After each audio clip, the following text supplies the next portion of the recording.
Welcome to By the Fire podcast, where I, Ken, your host, take you through mythical tales and creatures from across the Black diaspora. Today, I'm joined by Alake Pilgrim, who is the author of Zoe and the Forest of Secrets, and it was such a pleasure being able to speak to her, as this is her debut book, and, it's a book that's marketed to children of middle grade about Zoe, who enters this forest and discovers a whole set of hidden secrets of the island, and is accompanied by a new friend who's there as a support. And they both encounter perilous creatures and things that have been hidden from the rest of the inhabitants. So it was a great read, and definitely a book I would keep for any future relatives, young children. And yes, I really hope you enjoy the interview.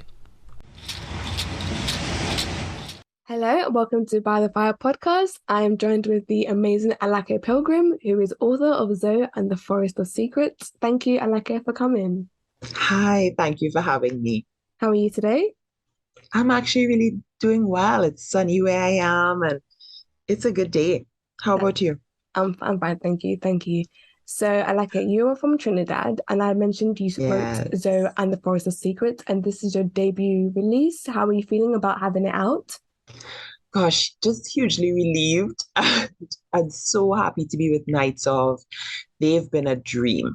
They're just everybody's dream publisher, I would say. It's Mm, just amazing to be working with a group of women of color from different backgrounds, um, just who love books for children. They're yes. just good at what they do and they love it. So it's been good. That's good. And you mentioned they are a children's publisher. Mhm. What made you want to write this book for the age group that is middle grade? Yeah, that's interesting because I started off writing short stories for adults and then was working on a novel for adults. But I had my son in 2014, and Mm. he actually, unfortunately, was severely ill for the first couple of years of his life. And I had been writing bits and pieces of this story before. It had come to me, I think, a couple of years before. But I don't know, just having him and seeing his fight Mm. just drew me more and more to the children's story. And even though this story doesn't have to do with children being ill or anything like that, it's kids who are facing challenges Yes. and they have to overcome them, and they're together and they make friendships that are unexpected, and Mm. they have surprising things happen to them. And I feel like that's kind of our story in a different way. It Yeah. is. It is. You have the protagonist who's Zoe, and she's a typical young girl. She goes through her own Bildungsroman, just understanding about Yeah. herself, because she starts off in the book sort of hard-headed. Her family dynamic has Yeah. changed, rightfully so.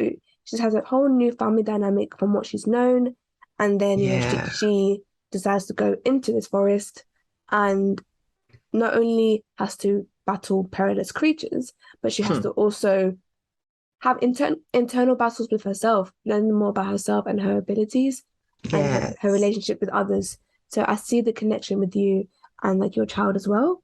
Thank you. Yeah, I love children in books who are not necessarily childish. Mm, They're young and, have a different perspective on the world, perhaps a different sense of possibility. yes, But kids are little humans. So they face things that we as humans face, in their own way. So I'm yes, glad you picked that up.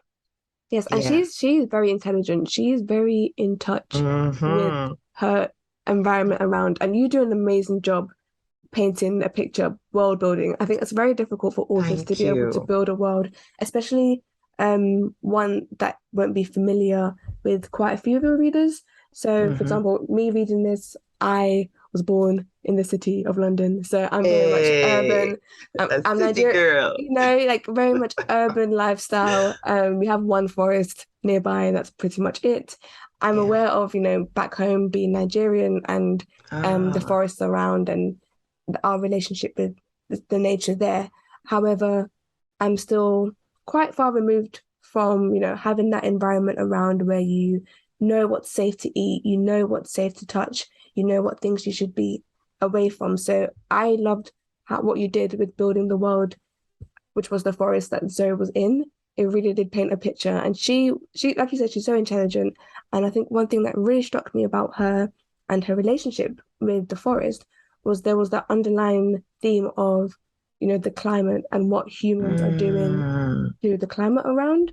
yeah. Like where did that come from? Is that something that you're interested in, passionate about?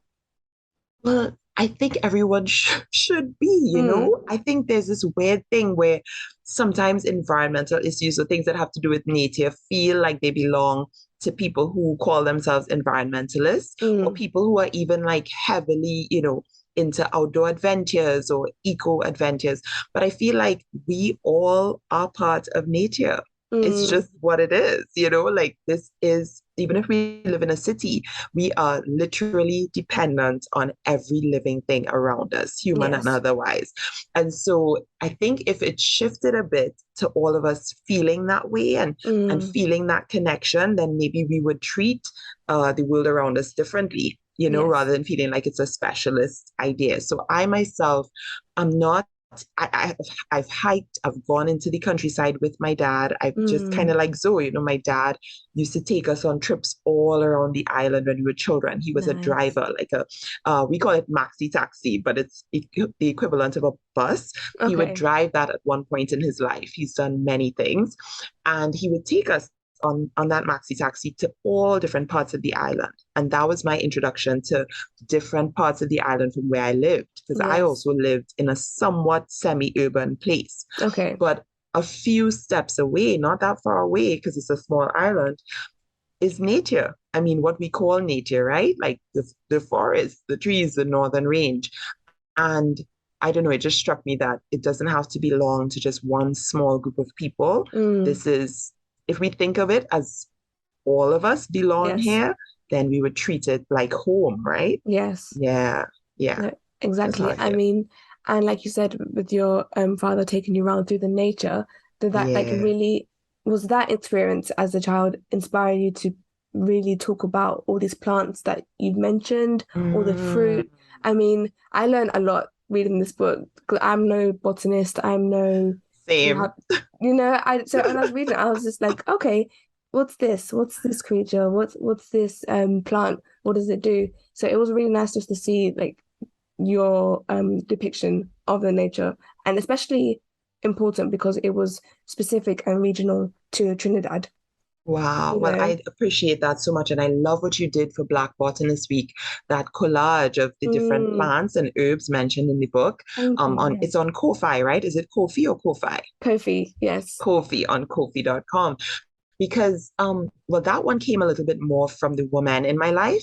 So my Okay. grandmother and an aunt of mine, Auntie Cynthia, shout out to Auntie Cynthia, but my grandmother, who's since passed away, that was my dad's mom, just used to see plants and bush tea, as we call it, as part of healing people, of getting well.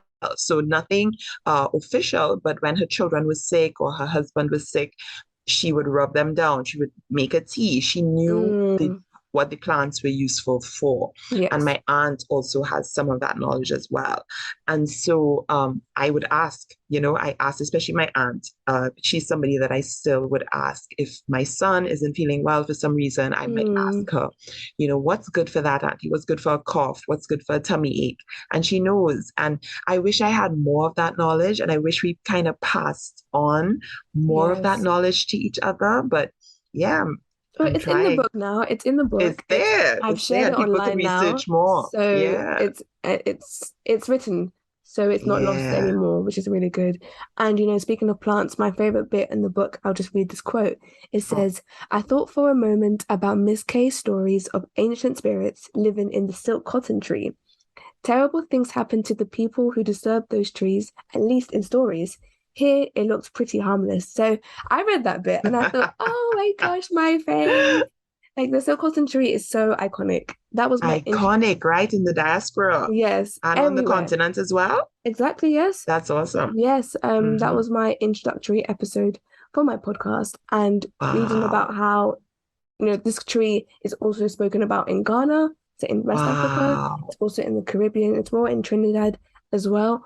And I just thought, based on what That's I know awesome. about it, I know more about like I know about it based on research. So again, it was the Yeah. home of the spirits. Um, like you mentioned, you don't want to disturb these trees. I read a story about Mm-hmm. where was this now? I think it was in Tobago. This happened where they tried to cut down the tree to build a road Mm. through it, and then I think a few people died in quite suspicious Wow. circumstances. Mm. And again, I just thought, okay, when I was reading this, I said, yes, I could back it up. I've read about these things happening. So I think my Yes. question for you is, do you have any story, maybe from your childhood, about this tree that you remember?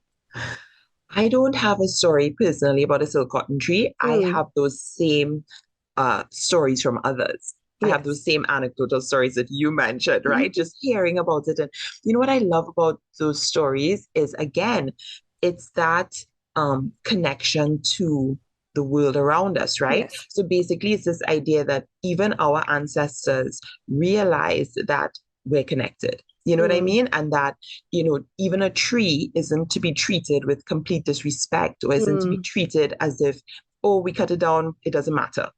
Things have a purpose, things are there for a reason, and mm, there's a memory associated with even a tree. And mm, I know that I don't know, this is a kind of reductive way to say it, but maybe in the Western European world, emphasis is put on like buildings or mm. monuments or statues. Well, hey, our monuments might be the trees. And Yes. so I know an aunt of mine, Susan Craig, she's a sociologist and a historian, and she's made me. Her books have made me think differently about even the trees in like Tobago that you mentioned, because Mm, some of them were places where ancestors were sold and yes. bought. But now we walk past them day by day without that conscious memory. And it's interesting to think if we brought the memory back to some of the Mm, landscape around us, again, how would we treat with it? Would it be yes. careless? Would we throw trash at the base of this tree? Mm, Probably not. You know what I mean? So it's exciting to me to think about these things. yes. Yeah. I mean, I was super excited just reading about it. The last Oh. bit where she said, this is Zoe. Here it looks pretty harmless. It really, that made me chuckle. I just thought, this girl, She this, don't know. no, So and wake up. exactly. And I think Gonna find it out. also looks into like just her young mind where, she's been told these things about this tree, about these, dangerous stories. But at the end of the day, she looks at it and just sees the tree. And I Yeah. think, many people, which can be good or bad, they do sensationalize the powers of mythology. Mm, So she may mm, have heard it and thought she may have been afraid, but really approaching it, it's not as scary as she thought. And I think mm, in this part of the book as well, it was like towards the middle, she had already gone through so much. And I mm, think she was already, in my opinion, she was already building that armor that mm. you can go She's through anything. ready. She's ready. She's ready. So Yeah. this tree that she once thought was scary and don't approach it, she's in front of it now. Mm-hmm. And I think that can be reflected for like a lot of things, a lot of experiences in life where we stress, we get anxiety, and then we approach Yeah. it and really know it is pretty harmless. So many things in life. So many things in life. We can, I guess, only when we've gone through it and come out on the other side, then we Mm, realize that, hey, I can survive this. It's no, not something that you realize in advance for sure. exactly. There's a resilience that comes from survival. And Exactly. trauma too, some trauma No, too, but that of we have to course. heal from, but also Mm, resilience. Yeah. no, exactly. I mean, so you're here today because my podcast is about mythology and folklore from Oh. across the Black diaspora. And seeing the title and reading the blurb, I thought this is definitely going to be, fantasy, but how much, and, it's, again, set in Trinidad. So Mhm. there'll definitely be some mythology, but how much will you put in? Are you going to be mentioning names? So it was really nice to read it and see some things that I had recognized. So Silk Cotton Tree, as mentioned, the Moko Jambi, who I researched a bit for Christmas traditions. There were some that I wasn't aware of. So the Nanny of the Maroons. So Nani. And Nani yes, isn't even, well, she's ascended to the level of myth, but she's historical as well. She's wow. a character that we know a person we know actually existed. Mm, And Jamaicans can speak even more to this, but Nani is a woman who fought mm, against the British colonizers at the time in Jamaica. And she was one of the leaders of the Maroon people who escaped from the plantations and set up fairly independent civilizations and communities in a part of Jamaica known as Cockpit Country and in other parts okay. of the island. So she was a fierce warrior and she was a leader Mm, and she resisted for a very long time. And so she's ascended to the level of myth, but she yes. existed. That's Yeah. really good. I researched a bit as well, so it was really good to Mhm. just see more about her and that influence like mentioned in the book as well. And I think Yeah. one thing that really struck me was Cap and Peg, one of the characters, who again is a very funny Ah, one. yeah. Like they referred to the magic of the creatures, which we'll get into, as Mm. Anansi magic. So I think Mm. anyone who is from the diaspora would have heard of Anansi, but why Ah, did you call the magic from the council Anansi magic? right. Well, I don't necessarily know that the council's magic is Anansi magic Mm, but I think that the Anansi in my story are kind of working for the council, kind of not, yes, right? Because yes. for those of us who know about Anansi, it's this spider human spirit creature Mm, that comes out of West Africa, West African mythologies and yes. stories and beliefs. And uh, Anansi is interesting because Anansi is a creature who is much smaller than a lot of the other creatures Mm. around him and manages to survive, manages to overcome through wit and storytelling Yes. and intelligence. And so, yeah, I just wanted to bring those elements into the story. I think I did make changes, it's something that evolves over time and Of it's a course. story. So Hmm. in my story the Anansia are female and there's like a crew of them Mm. uh with perhaps a leader, a shadowy leader. And yeah, they use their wit, they use humor, they use storytelling to maybe work for the council but also maybe work against them. And Yes. I like that idea still of Anansi kind of working against the powers that be, Mm. kind of being a counter to the more powerful and oppressive forces in the world. No, Yeah. exactly. No, Hmm. exactly. That was really great to read. Okay, so my question next for you is where did you get the inspiration for the creatures who are in the story? So I know you mentioned about Anansi with the spiders, Cap and Peg, but we have the X, we have the Flesh Skinner. Yeah. Where did they come from? Yeah, I'm excited about them because I love fantasy. It's what I grew up reading, right? Mm, And even now my little one loves fantasy as well. hmm. And there are certain creatures that we've seen a lot. We've seen dragons, we've seen elves, we've seen dwarves, and I still love them. But I know that there are so many other creatures out there, just in the imagination, in people's cultures and landscapes. And so for me, these creatures came out of the landscape of Trinidad and the Caribbean. I Yes, thought of like we have these giant centipedes because Trinidad is kind of very close to South America, right? Just off the yes. coast of Venezuela. Mm, And so actually the animals there, the flora and the fauna, are influenced by some of the flora and fauna that comes from South America, which makes it a bit different from some of the northern Caribbean islands. So yeah, so we have that giant centipede, we have hmm. iguana, we have so many other types of creatures. And I Yes. just wanted to think, hey, if they were made fantastical and kind of scary and Mm, very fun, adventuresome, what would they be like? And mm. that's where the inspiration came from. I think I love Yeah. that even though they were technically scary, they all Not too had scary. no, not too scary. Definitely read it. It's fine. But they all had their what's the word? Sort of flaw. So they had their Yeah. weaknesses Yeah. that was able to be, exploited to keep the character safe, to keep Adri and Zoe safe. But, Yeah. what made you include those weaknesses as well?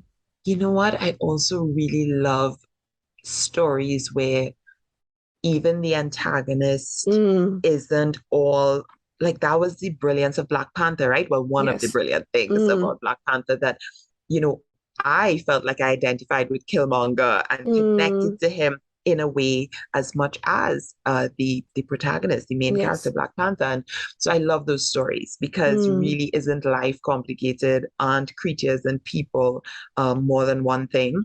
And so, yeah, for each one of these creatures, yes, we want Zoe to escape and Adri to escape them, but I also wanted people to kind of identify with them a little bit. yes. Okay. Yeah, they're not monsters. They're not monsters. They're Mm, creatures. Yeah. exactly. No, exactly.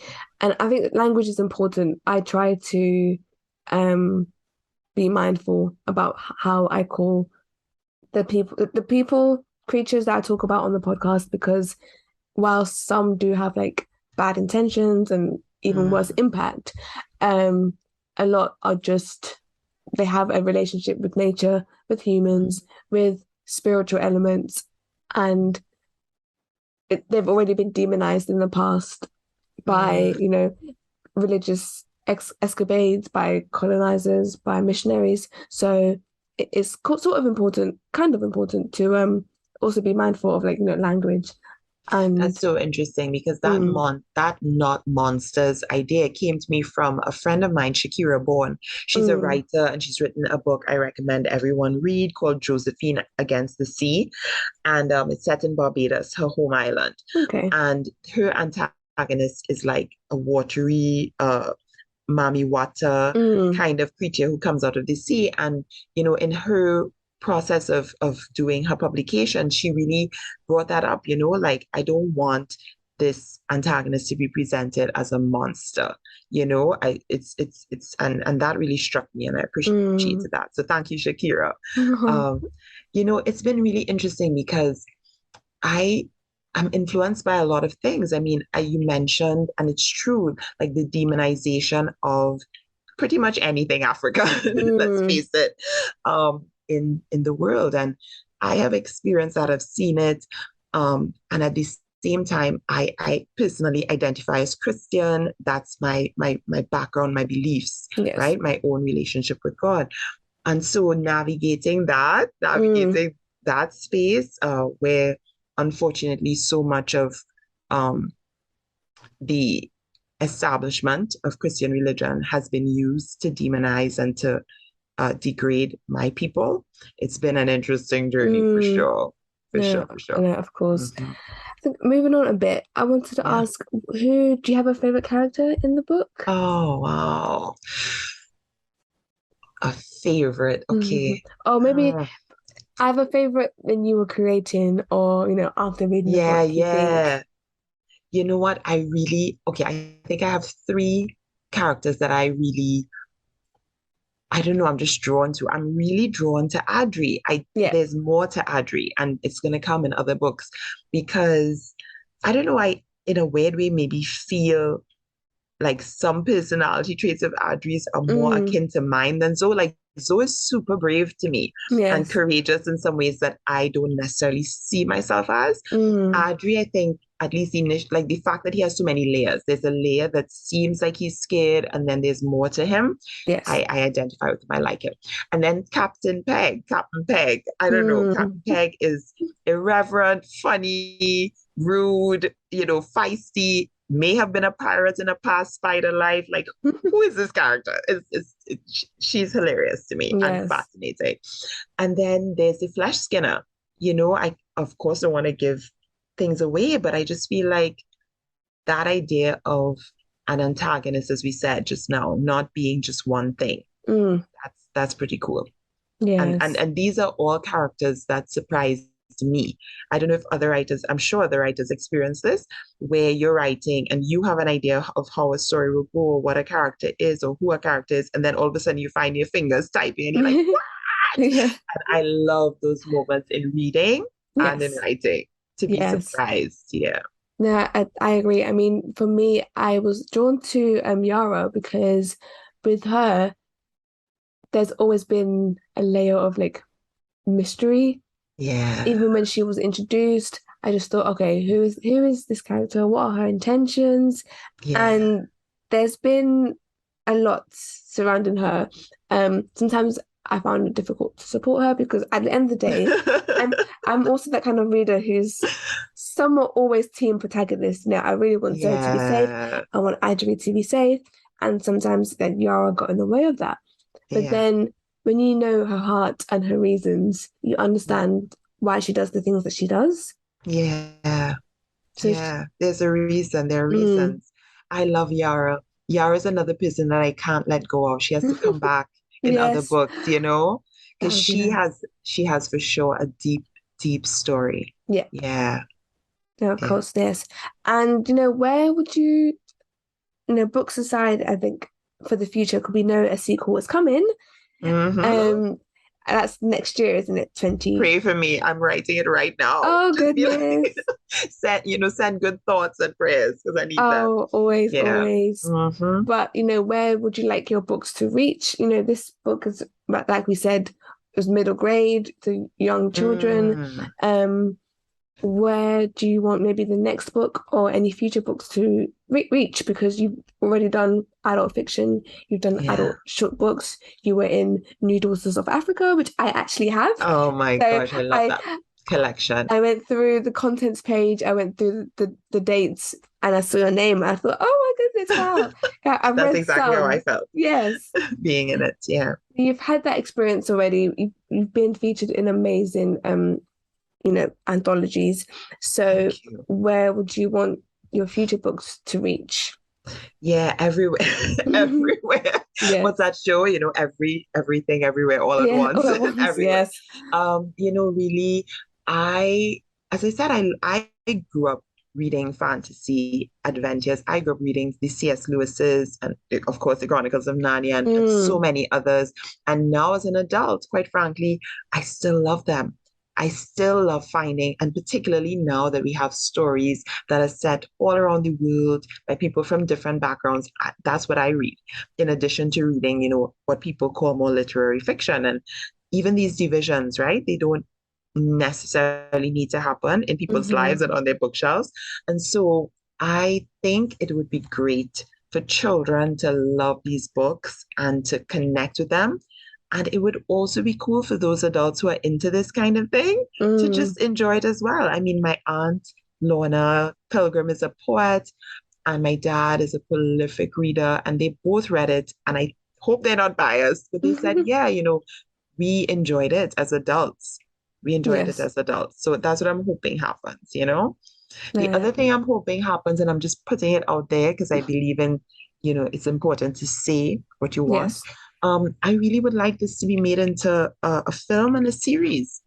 I was sharing with you in the break that my son Mm, is at the age where he's just devouring, everything for his age group and a little above on Netflix and on, going to the cinema a lot with me now. And there's still work to do. There's still yes. room for many, many, many, many stories. And kids are hungry for it.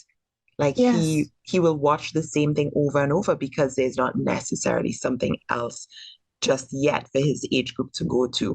And so that space is there, it's wide open. Mm. And if anyone is listening, let's go. Let's Please, do yes, this. no, definitely, Yeah. because there is such a space for, you know, YA, but also just children like Afrofuturism in books. I think Yeah. we don't see it enough. I mean, I remember in a previous interview you had on the Say Your Mind podcast, the Mm, series Goosebumps was mentioned, and that's I read that. I have the book upstairs, and I me remember too. being so scared. And that was eventually made into a TV series, and there is still so much room for Black children to see themselves. And it's what I loved about this one is it's not so obvious that yes, this is a Black child and these are my Black braids are getting And caught in an the Indian trees. boy, and Yes, yeah, and let's like tag and tick every box. No, exactly. because And that's not how life works, right? Like it's just it's about the uh world building and how you this do that. is how Well, thank you. I appreciate the compliment, but I think it's also just uh if publishing, writing, movies, TV just reflected actual life more or Yes. actual lives more. Mm, Because I think, for those of us, especially if you've grown up or lived in multiple countries or in a city anywhere, or you go to school in mm, um just an environment where there are more types of people, you just realize that it's a very organic thing that people are yes. different. It doesn't,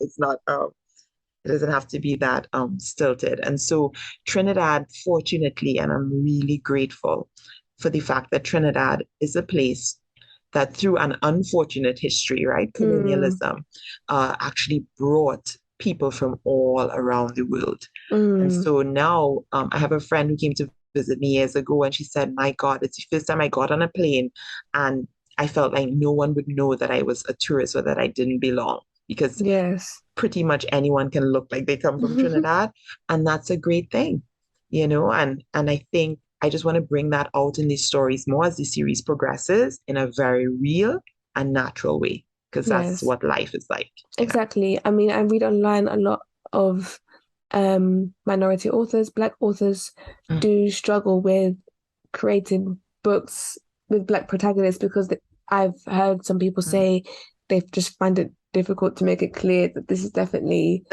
a Black person. And I just think, no, you just write Don't bother. Don't bother trying to organically. make it clear. Yeah. Mm, Yeah.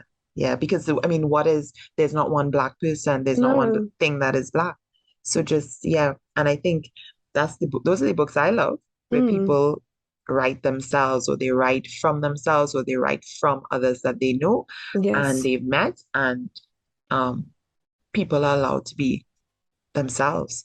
Exactly. Yeah. Different. Exactly. Exactly. Different but different for themselves because yes, the world is so vast, but everyone's individuals and there is no one shared experience. Facts. There are some Truly. shared experiences, but even within those shared experiences, still there's like infinite possibilities, and Yes. that's so exciting. No, That's so exactly. exciting. We're not going to run out of stories anytime soon, No. huh? No, Mm-mm. that's good. And honestly, thank you for so much for joining me on this podcast. It was so great to talk to you. It was so great just to have this So chat. great to talk with you. Thank you for these questions. They were amazing. It Oh, was lovely. thank you. Thank you. So where can people find you on the internet? What's Oh, on the interwebs. Okay, so on the interwebs, I am at Alake_writes. That's